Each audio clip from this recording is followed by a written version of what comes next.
Mas, irmãos, Deus me deu uma palavra para a igreja nessa noite, uma palavra de direção.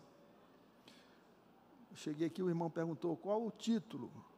Aí eu falei, entre o pórtico e o altar. Lá no Salmo 30, versículo 5, diz que o choro pode durar uma tarde, pode durar uma noite, mas a alegria vem pelo romper da manhã. Mas há momentos de choro, de contrição de espírito, de compulsão da alma, e talvez seja esse momento que nós estamos vivendo. Então, abra a sua Bíblia, em Joel, capítulo de número 2, se você puder ficar em pé, em honra, em homenagem à palavra de Deus, louvado seja o nome do Senhor. Profeta Joel, capítulo de número 2, versículos 16 e 17. Todos encontraram? Digam amém. Amém. Glória a Deus.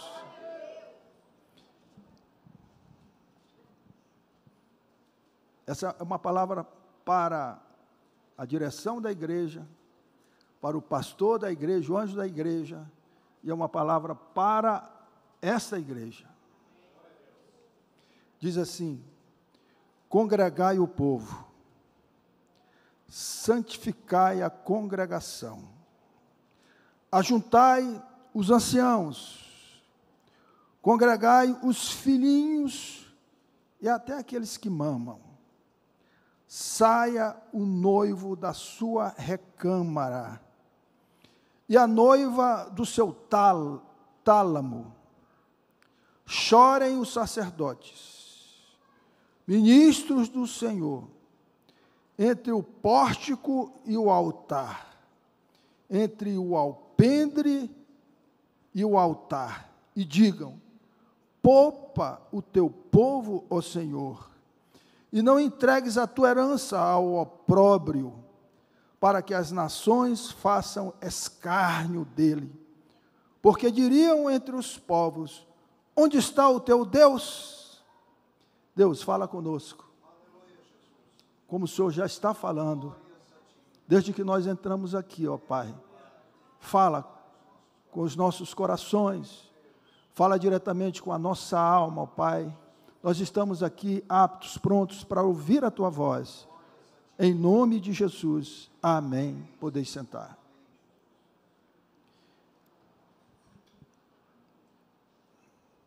O cenário aqui do reino, especialmente do reino de Judá, porque Joel, esse profeta, que muitos historiadores da Bíblia têm poucas informações sobre ele,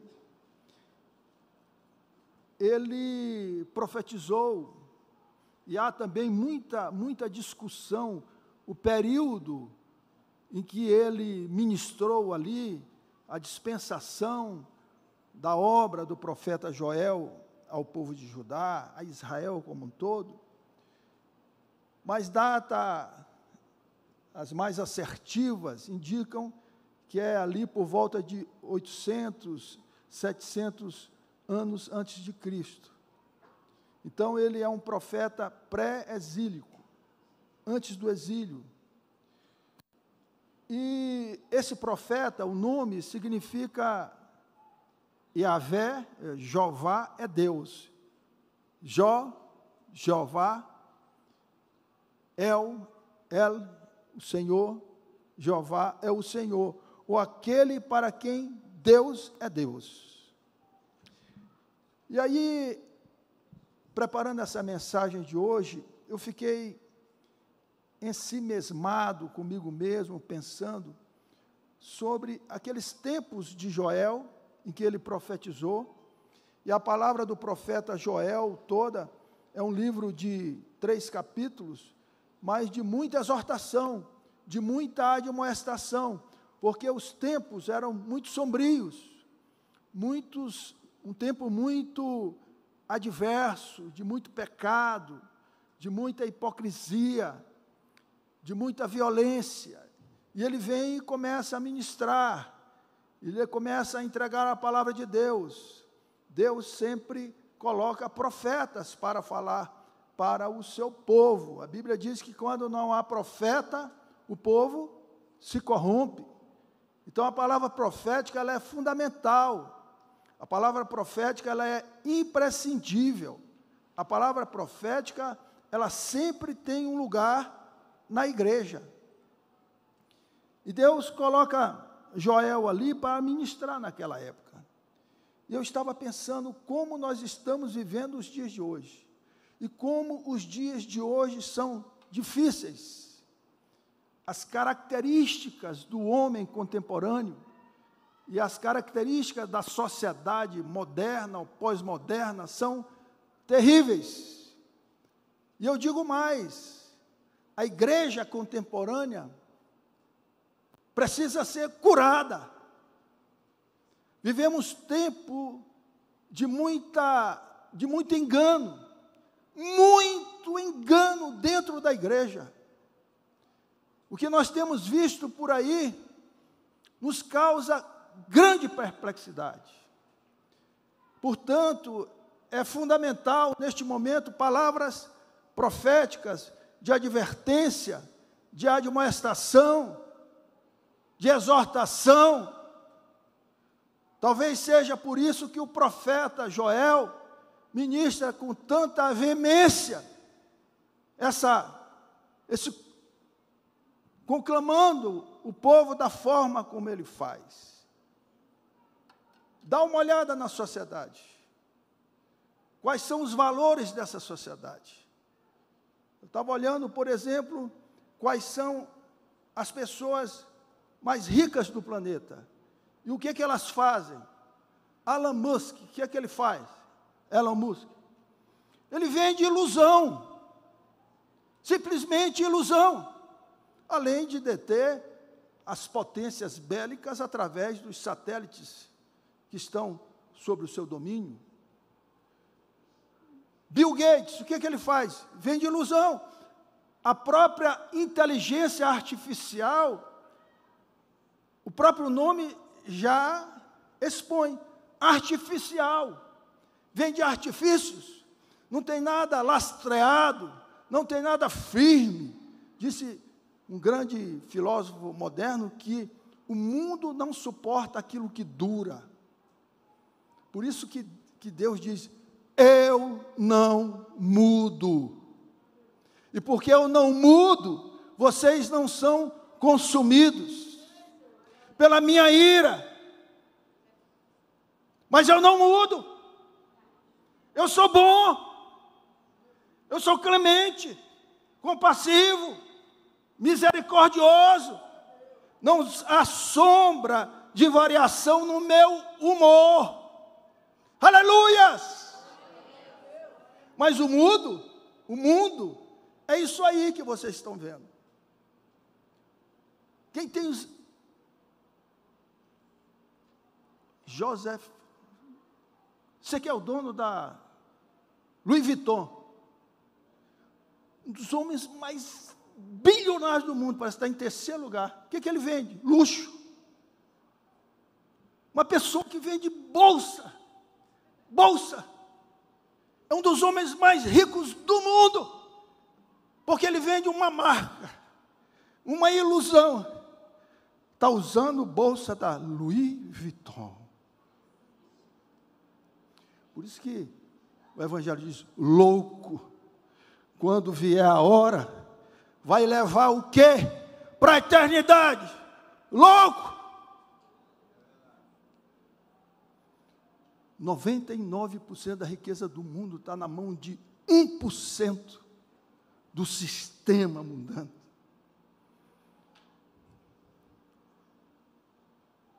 Sabe quem tem o maior número de seguidores do mundo? Mais de 500 milhões de seguidores? Ainda bem que é um jogador de futebol, Cristiano Ronaldo. Mas ele vai seguido por 3 ou 4 que eu vou te falar. Beyoncé, não sei nem quem que é. Hã? Ah, é. coloquei no meu coração, a partir de determinado momento, louvor só para Deus. Louvor só para Deus. Ele é digno de honra, glória e louvor. Eu sei que muitos dizem aí, olha o pastor xarope, cafona, retrógrado, mas como profeta, continuarei louvando a Deus.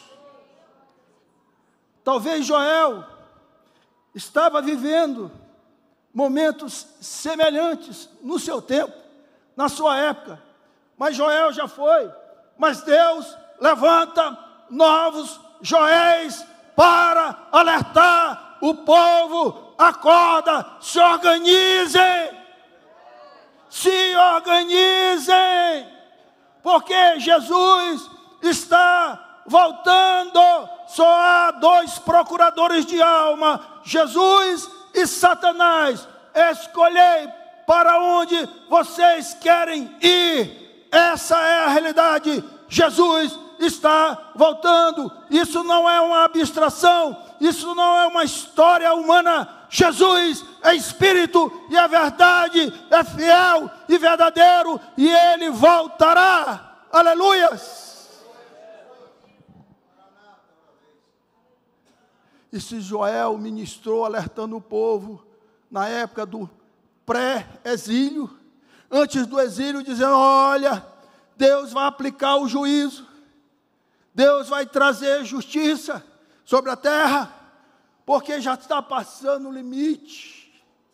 As narinas do Senhor já não suportam mais as pessoas afrontando Deus, afrontando a igreja verdadeira, e a própria igreja vivendo confusão, erro, terríveis. Não se busca a palavra mais, não se lê mais a palavra, não se medita mais na palavra. A palavra está sendo abandonada, subestimada, relegada, mudada, transformada. Mas Deus diz: passará os céus e a terra, mas a minha palavra jamais passará. Aleluia! Então, se ele ministrou naquela época, alertando tudo isso, e o juízo de Deus veio, talvez esse momento agora, e que nós estamos sendo preparados para o arrebatamento da igreja. Você crê no arrebatamento da igreja? Amém. Aleluia! Glórias a Deus!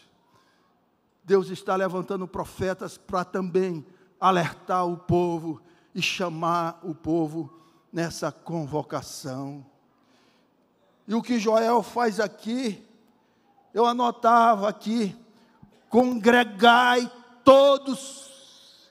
É tempo de congregar.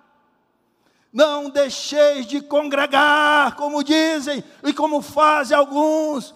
Congregar. Ele diz aqui: congregai o povo. Congregai a todos. E isso não é um convite, é uma convocação. Como é bom congregar. Quando eu cheguei aqui, várias pessoas me cumprimentaram, me abraçaram. Ô pastor, saudade. Alguns com ósculo santo, que é o beijo fraternal. Até crianças pequenas me cumprimentaram. Congregai, é tempo de congregar, porque quando nós estamos congregados, nós estamos mais firmes uns nos outros. Tem um ditado bem goiano mesmo, que diz assim: olha, Tomazinho, caititu fora do bando vira comida de onça. É exatamente assim. Congregai. Que chamou piolim de igreja, que a gente chamava, né, pastor? Tem culto, eu estou lá. Aí sai de um e outro. Aquele da bicicletinha, que é dele? Sumiu? Mas ele Sempre que eu estou por aí, ele está lá. Vinícius, congregai. Congregai não é um convite, é uma convocação.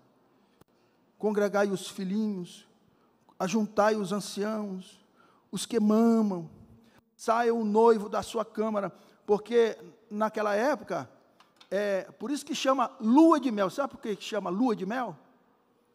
Todos sabem aqui? Mais ou menos?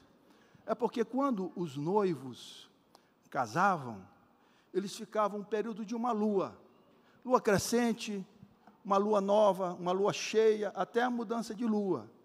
Então eles ficavam num quarto, numa recâmara, num local reservado, e havia as cortinas, onde eles ficavam ali, e o alimento básico era mel. Eles tomavam mel, porque o mel traz vigor, é doce, traz alegria.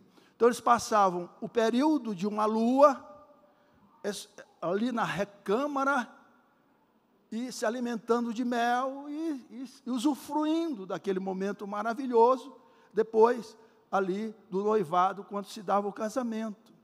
Mas aqui o profeta Joel disse, olha, está na hora de abrir as cortinas, está na hora da noiva, a igreja, aparecer, porque o noivo, Jesus, ele está prestes a vir buscar o seu povo, para a núpcia final, aleluias. Então isso não é um convite, a noiva tem que estar preparada, e a cortina que cobre a recâmara já vai se abrir, aleluia. Chorem os sacerdotes. Irmãos, esse choro aqui não é murmuração, pastor. Não é um choro de murmuração. Esse pranto aqui não é um lamento qualquer. É um pranto de contrição de espírito, de alma. Chorem os sacerdotes. É tempo de lamentação e de choro. Ministros do Senhor, entre o alpendre e o altar, entre o pórtico e o altar. Eles entravam no templo e passavam pelas sacadas, pelos alpendres, iam caminhando até chegar no altar. E ali, naquilo que se chama, ou chamava de pórtico, eles faziam o sacrifício. Mas o sacrifício hoje, vivo, é esse coração, é essa alma que se debruça perante Deus. Antigamente nós íamos para os cultos e levávamos uma coisa que era imprescindível. Sabe o que era? Lenço. As mulheres, os homens, para chorar, para lamentar, para se debruçar perante Deus. A minha querida mãe, que ficou comigo nos últimos anos da vida, graças a Deus, depois de determinado tempo, ela só orava chorando. Eu ficava observando ela. Todas as vezes que ela entrava ali em oração, ela começava a chorar, chorar. É esse choro que o profeta Joel está trazendo, alertando a igreja. É hora do choro. Chorem os sacerdotes, chore a direção, chore o corpo diretivo, não com pranto de murmuração, não, mas com contrição de espírito. Sabe o que significa isso, irmãos? Culto racional. Sabe o que é culto racional? Sabe o que é?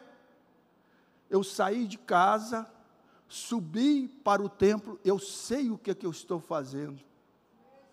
Eu tenho consciência plena que eu estou vivendo um momento raro, um momento precioso, um momento benéfico na minha alma, na minha vida. Eu sei para onde eu estou indo, eu sei como eu vou me colocar diante do Senhor, porque o momento é grave e exige uma postura grave da igreja e de todos. Chorem os sacerdotes, os ministros do Senhor, entre o alpendre e o altar. O sacrifício agradável a Deus é o quê? Um coração quebrantado, compungido e contrito. Agradável a Deus. Não desprezarás, ó Senhor. Não entregues, e aí é momento de súplica e de oração, pelo perdão, pela intervenção divina contra o opróbrio, contra o escárnio, que nós estamos sendo submetidos, enquanto igreja, contra a desonra, contra a incredulidade, contra a apostasia e contra as afrontas do mal. Pastor, eu tenho uma memória, assim, tão privilegiada com Deus, eu agradeço, não para deleite pessoal não, mas com Deus, que tem coisas assim que ficam na minha mente. Por exemplo, sobre essa questão, eu não esqueço uma pregação que você fez sobre Abacuque. E você disse naquela pregação uma coisa que eu nunca esqueci, porque eu fico gravando, eu fico atento, eu fico prestando atenção. É igual o Sandro Maranhão, ele fica anotando. Pregava sobre Abacuque. Eu já tinha ouvido muitas coisas e preguei muito sobre quem é esse tal de Abacuque. Mas Colismar disse, Abacuque, ele absorveu a indignação de Deus, ele se indignou por Deus. Até quando, Senhor? Até quando, Senhor? Ali era um sentimento do profeta, em face de uma provocação que ele via que se fazia a Deus, ele clama a Deus por uma intervenção, e Deus responde e traz a intervenção dura sobre o reino de Judá e sobre Israel. Quem sabe esse mesmo momento de alguns dos servos de Deus ter esse mesmo sentimento e empatia do sentimento provável que Deus está sentindo quando Ele olha o que está acontecendo na face da terra nos dias de hoje. A quarta coisa que eu tiro dessa palavra de Joel é que nós temos que entender que todas as grandes intervenções da história dos servos do Senhor são precedidas sempre de grandes provocações e grandes provas dos seus servos. Todas as vezes que Deus vai agir, e quando Ele conclama, através de Joel, o povo a se reunir, a congregar, a chorar, a se debruçar entre o pórtico e o altar, e todos os sacerdotes e até as crianças que mamam, todo mundo tem que fazer isso diante de Deus.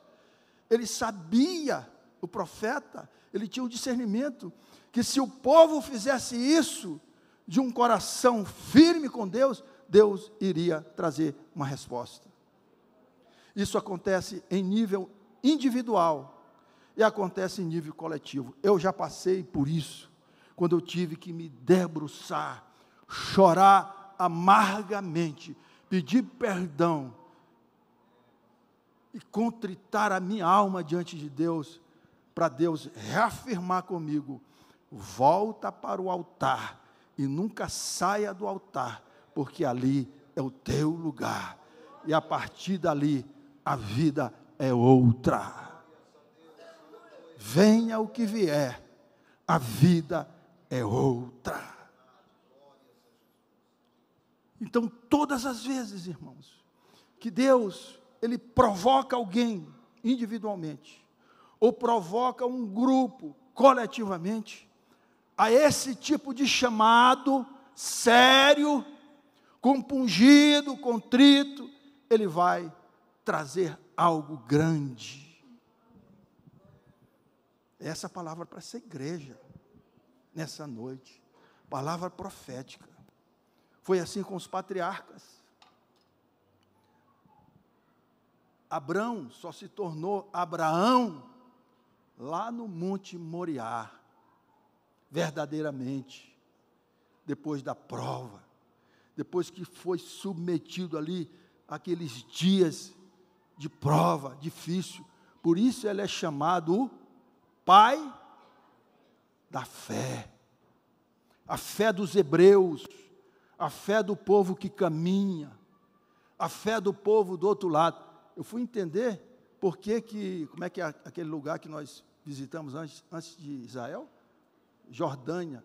Eu fui entender por que os guias e o povo da Jordânia, eu achei estranho.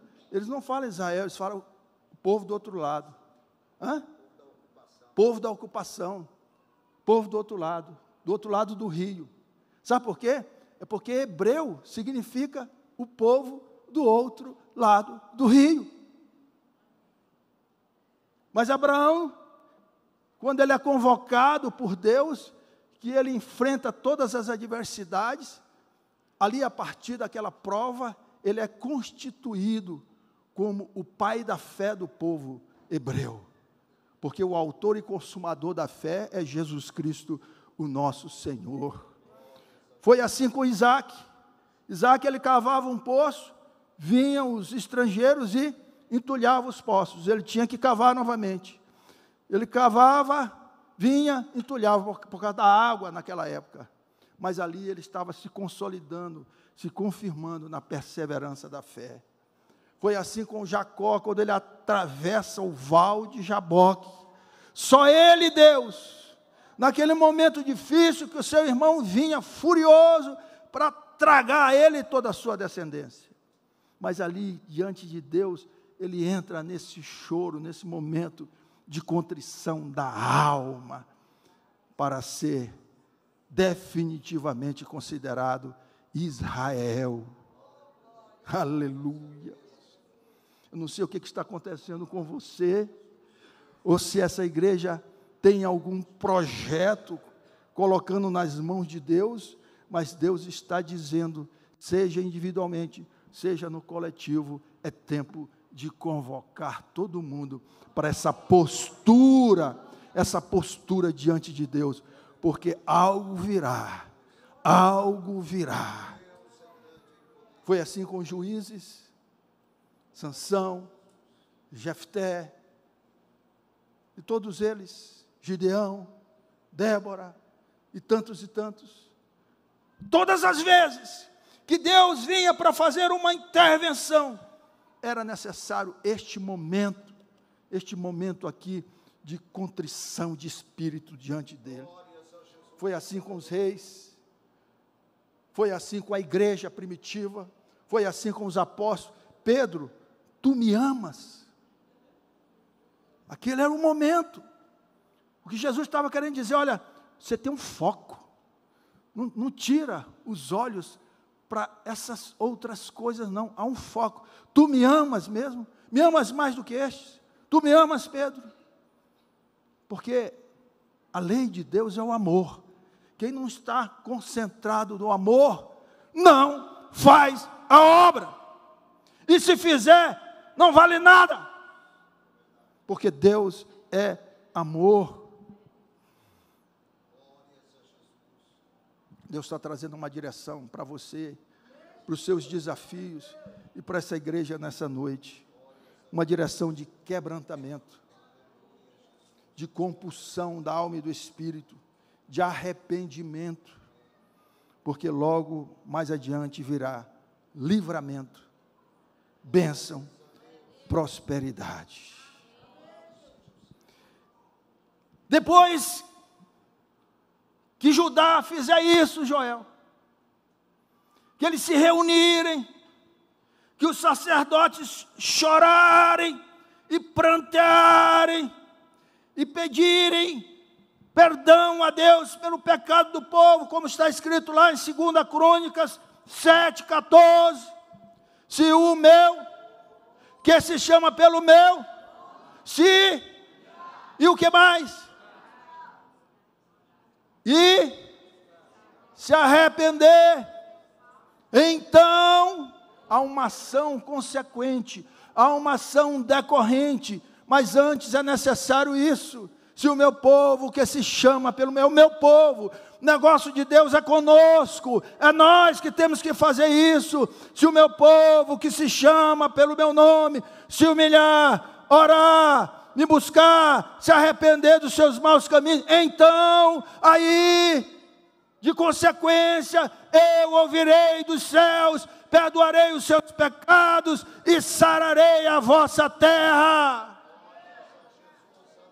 Aí Deus vai adiante a Salomão e diz: e então, tudo que vocês orarem aqui, eu darei uma resposta. Aleluia.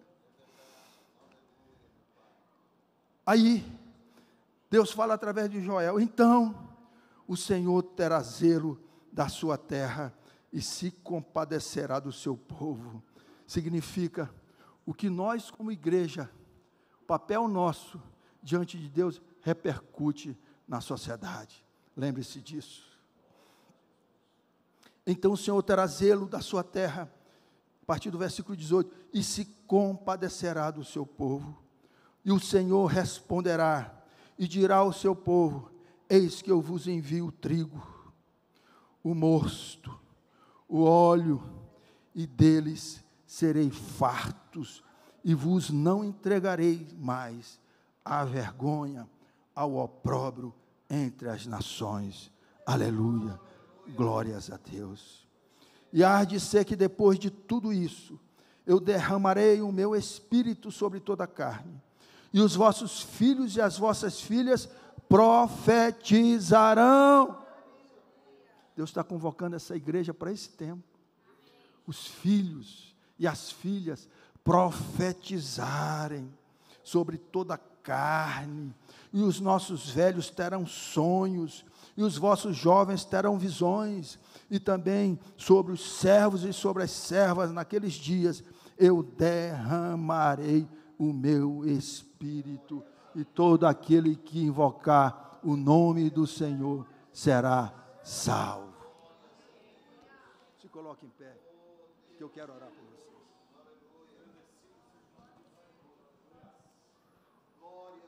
Que essa palavra crave no seu coração, em nome de Jesus.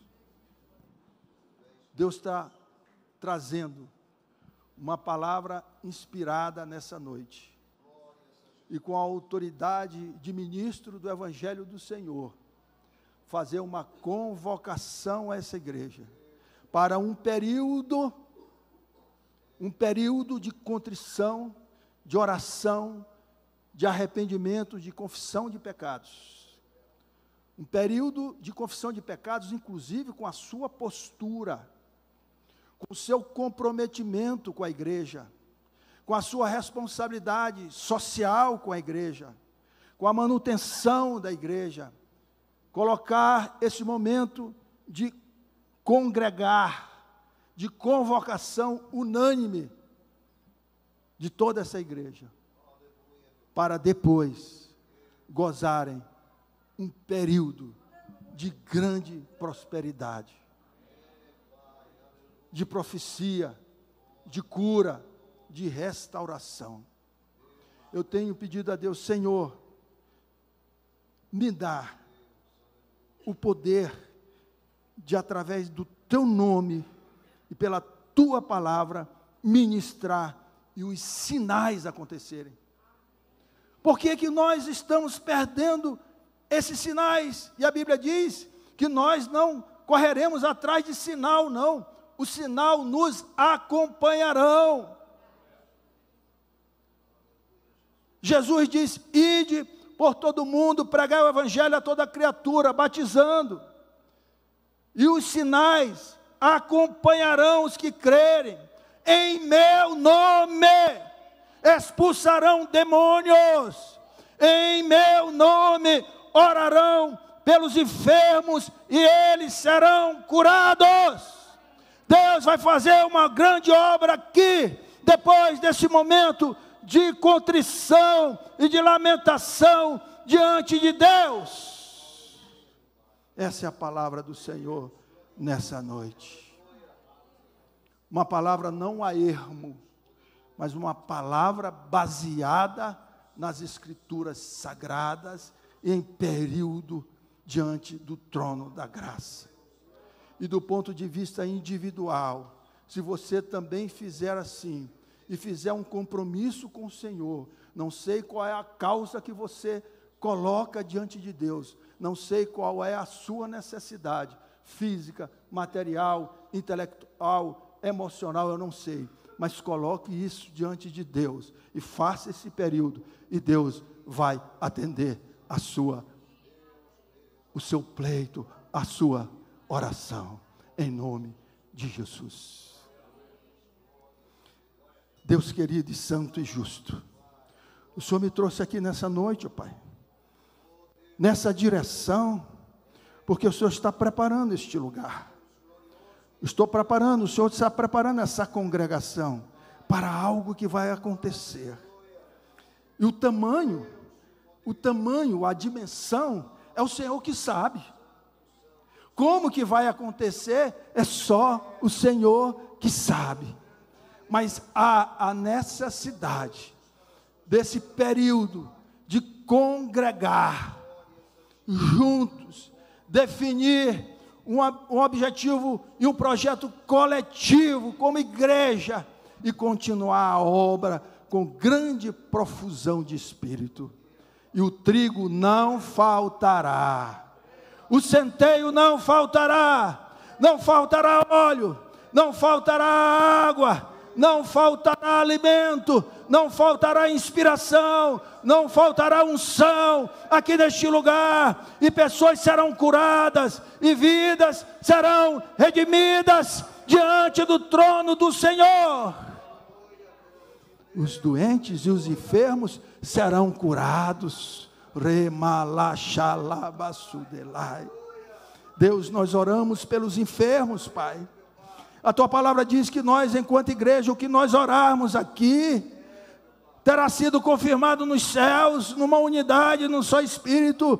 As doenças, as enfermidades estão repelidas em nome de Jesus. Que haja cura, o inimigo não prevalecerá. Dardos, setas inflamadas caiam por terra agora, em nome de Jesus. Sobre a tua casa, sobre a tua família, sobre os teus filhos, sobre o teu casamento, sobre os teus sonhos, sobre os teus projetos, Deus estará contigo. Levanta a tua mão, ó Deus, a tua destra poderosa, sobre todos os nossos irmãos e irmãs, que estão aqui nessa noite, e que nos ouvem, em nome de Jesus. Não há impossível diante do Senhor, e o Senhor sabe de todas as coisas. A hora do choro entre o pórtico e o altar, que vai anteceder ao avivamento. E louvado seja o nome do Senhor para sempre. Amém, amém e amém. Glórias a Deus e graças a Deus.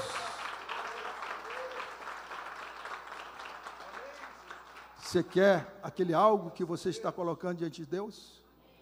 Entre o pórtico e o altar, ou no seu quarto, ou na sua casa, ou na sua torre de vigia, ou no seu quarto de guerra, coloque, e Deus vai te responder, em nome de Jesus. Pastor Colismar, aleluia, glórias a Deus.